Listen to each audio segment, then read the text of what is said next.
let us go, I guess, if we're talking about the New York metropolitan area teams, from worst to first. Starting with, perhaps surprisingly, if we consider everything from the beginning of the season, the New York Rangers, the team I am currently reporting on. And boy, oh boy, is this one a doozy. The Rangers have just gone very far downhill from what we all expected them to be and from what they were maybe at the beginning of the season. They've lost 3 straight now and have only won 3 of their last 10, going 3, 4, and 3. Yes, of course, yeah, they're getting those not wins. They're getting those points in overtime, that single point, but it is just not enough. They are way below the playoff line right now in the Metropolitan Conference. Mika Zibanejad doesn't have a 5-on-5 goal yet. There's so much going on with this team that is tough to watch. Tyler, you're an avid Rangers fan. What do you see happening? What are your thoughts on what you're seeing on the ice right now? Well, first off, I had no idea that Mika hadn't scored a 5-on-5 goal yet. And, hearing that just emphasizes more what I was about to say when you were kicking over to me, which is that the Rangers simply need more from their veterans and need more from their leaders. The 2 games that they've played since we recorded last week, they lost 3-2 to Detroit in overtime in a game that they were up 2-0. I went to that game, and they were up 2-0 after the first period, and I definitely don't want to say the game felt over because it didn't, and Detroit still had good chances, but it felt like one of those games where the Rangers were going to win like 4-1, 5-2, and they should have taken control. And for whatever reason, in the second and third periods, they just completely lost their game, and at the end of the game, Gallant had juggled the line so much so that Kreider had been demoted all the way to the 4th line, which, I think you could definitely have justified it. He was pretty invisible that game and has been for most. And then a few days ago, maybe 2 nights ago, they lose 4-3 to the Islanders in a game they were up 3-1 in the third period. So when you have a team that has as high expectations as the Rangers do, and you have these veteran leaders like Zibanejad and Kreider and Trouba and Panarin, you cannot be blowing games the way that they are now. I think the Islanders game that one was tough. I think they definitely played well enough to win, and you hate to blame officiating, but the no called trip on Kakko that led to the winning goal, that's just a brutal missed call. But at the end of the day, you can't blame it, and the Rangers had given up already 2 goals in the third up to that point. So it's really they just need more from their leaders at this point. Kreider, I think, needs to be more consistent. Trouba needs to step up, especially I think the injury to Ryan Lindgren has hurt the Rangers way more than people expected it would. I agree. And when Lindgren went down, you needed Trouba especially to step up, but also because now he's the captain, you need him to lead by example, and he hasn't really done that. So I think I'm not too worried about the Rangers. They're still playing well. I think they've gotten the short end of the stick in some games, like the Avalanche game. I think they probably could have won that. Both Islanders games, I think they deserved better fates than they got. But yeah, they got to find a way to put it together, and it starts with the veterans. Excuse me. I think it's just about consistency throughout a full 60-minute game for the Rangers. And, you talk about getting more out of the veterans.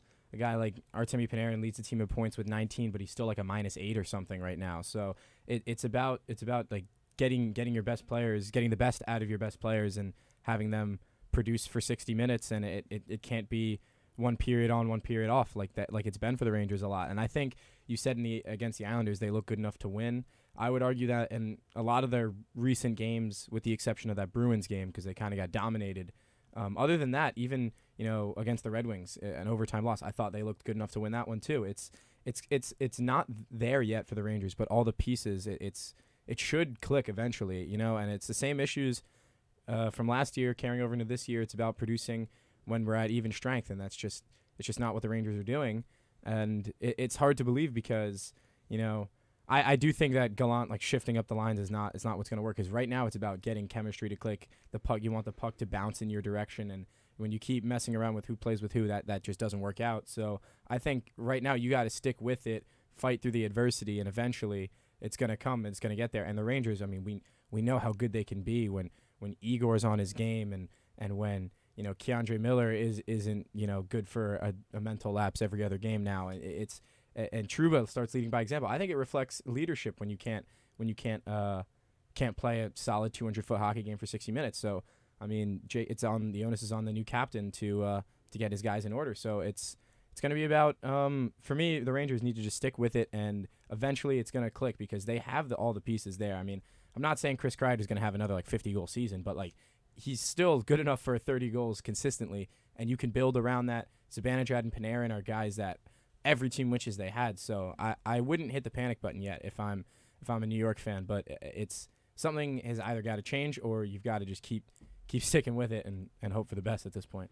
I think it's interesting that you say that the onus is on Trouba because, yeah, it is. Obviously, you want your captain, you want your veterans to lead by example in terms of the mentality. When I've talked to him or when I've seen him in post game, he seems like he is someone who's we just have to keep going. And what I admire about him as a captain is he's not trying to blame other people. He takes the blame onto himself and he will address the issues straight on about what's wrong. He's our defense was trying to play too offensively today and not doing what they needed to do here. We're putting too much pressure on Igor and not allowing him to take a break, and he's having to play the full 60 at a way higher capacity than maybe he should because we are not producing in the way we should. I really admire that about him, but you're right. It is about playing that full 60 minutes because consistently what we're seeing with this team is they just fall apart in the third. You saw it in that Bruins game. You saw it in the Islanders game. That Bruins game was one of the most brutal showings that I have seen, at least so far this season, for this Rangers squad. It was just obscene how ridiculous they looked in the third period. And I mean, we all have those games, or not we, because I can't skate for my life, but they have those games perhaps. It happens. But why? I guess my question is just going to be, what is going to change this team enough that they stop falling apart in the third, that they're able to play the full 60, that they're able to find their groove again and get their, as Gerard Gallant said, their swagger back? Because he said that he's when you win, it establishes this energy and this swagger. And he's and we don't have that right now. What's going to bring that back for them besides their veterans producing? Because obviously, but something needs to change. This is a young team that needs to find their confidence again. And I don't know how they're going to do it if they keep continuing on the path they're on. I think they're good. I'm not really worried about the Rangers right now, I must say. I think give it another month, things will be looking very different in terms of their record. But, I mean, for now, for the immediate future, what do they need to do? Because something's not working. Well, they definitely need more from their bottom six. That's for sure. I mean, obviously, it is true what you say about Trouba, that he definitely takes responsibility. He was asked after the Detroit game, what caused this sudden change? Was it something that they did or was it something you did? And he said, listen, that the onus is on us. We got off our game. We didn't recognize it until too late. We need to make adjustments quicker.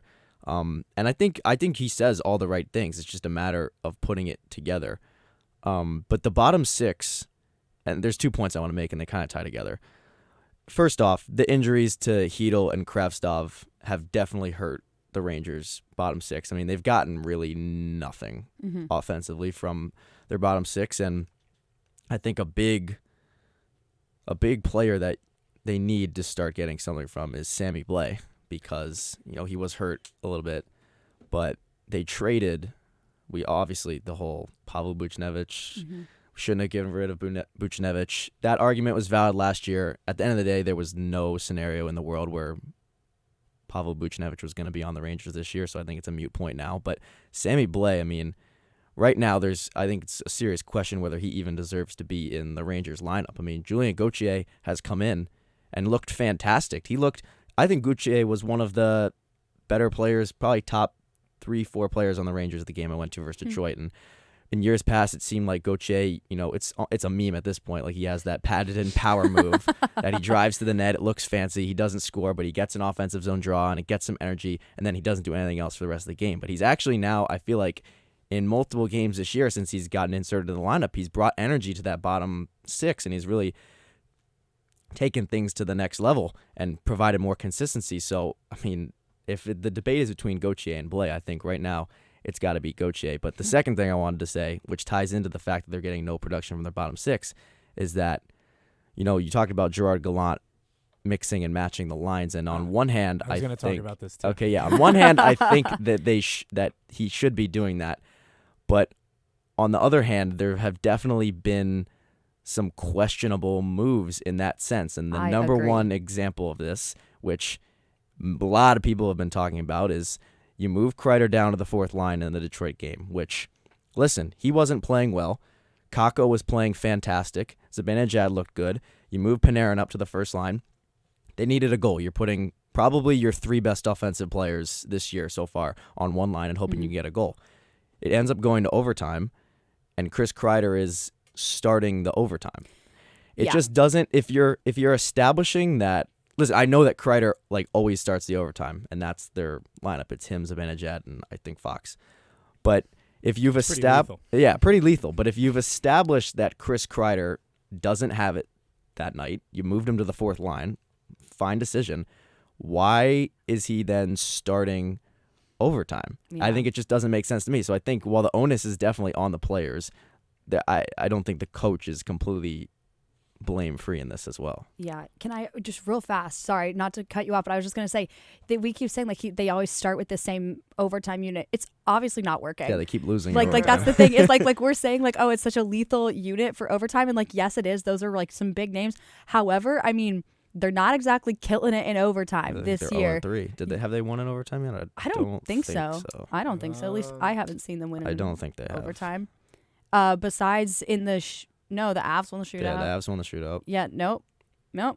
Okay, well, so I mean, we'll fact check that one. But we're saying I had the Google standings up and they don't track that. So they don't track that. NHL.com standings. Come on, Google.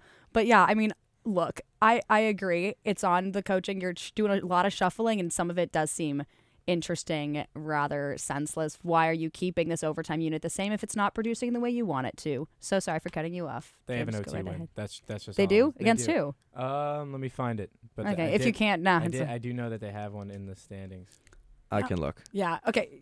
You go ahead, James. Yeah. Okay. Make your point. I apologize for cutting you off. Anyway, no, I was just going to echo the same point as Tyler from before, and I was just going to say, when it comes to shuffling lines, bottom 6 chemistry is probably your most useful tool when you're forming lines and for your bottom 6, because your top 6 is the guys your point producers, your bottom 6 your guys you dump and chase and really work the corners, try to cycle the puck in front of the net and try to get the gritty goals, work on your penalty kill, your guys that are in front of the net and on your power play unit. So it's really not as effective if you keep shuffling guys around. And I think you have to shuffle guys around until you find what works, and that's just part of the process. But it comes to a point where you have to say, these are our best guns. This is where we're going to be most effective. You have to evaluate it, and then you have to start sticking with it and forming established partnerships between these guys. Because if you look at more of the successful teams of the past few years, you got the Lightning and I'll even say the Bruins, because the Bruins always know how to get production from their bottom 6. It's for that second Stanley Cup Lightning team, it was that fourth line that had Yanni Gourde and Ryan Callahan on it. They cycled the puck like crazy, and they would wear out teams, and then Kucherov and Stamkos would step on, and for lack of a better comparison, that's your Panarin and your Zibanejad, and they come on and they put up 5 points a game, and you have no idea what you're doing. You had how to defend them. So I think for the Rangers, it's just a waiting game, because like you said, I think by the end of this month and by the end of the calendar year, their record's going to look different. They're going to even out. Some guys are going to come off of the injured list, and I think personally they should be right there with the best teams in the league.